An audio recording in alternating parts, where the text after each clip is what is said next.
India చరిత్ర సృష్టించింది.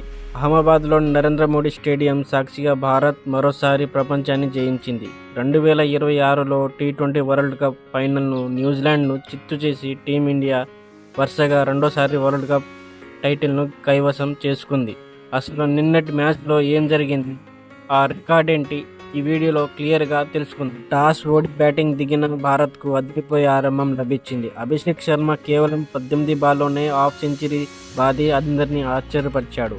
ఆ తర్వాత వచ్చిన సంజు శాంసన్ 88 పరుగులతో విరుచుకుపడడంతో భారత్ నిర్ణీత 20 ఓవర్లలో 255 పరుగులు భారీ స్కోరు సాధించింది.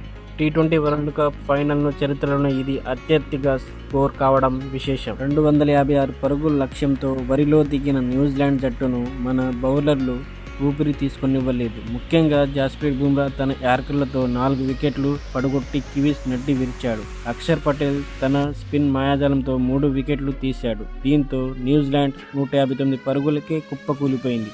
భారత్ 96 పరుగుల భారీ తేడాతో ఘన విజయం సాధించింది. సూర్యకుమార్ యాదవ్ కెప్టెన్సీలో టీమిండియా సాధించిన ఈ విజయంపై మీ అభిప్రాయం ఏంటి? నిన్నటి మ్యాచ్లో మీకు నచ్చిన మూమెంట్ ఏది? కింద కామెంట్ చేయండి. ఇలాంటి లేటెస్ట్ అప్డేట్ కోసం మా ఛానల్ని ఇప్పుడే సబ్స్క్రైబ్ చేయండి. జై హింద్.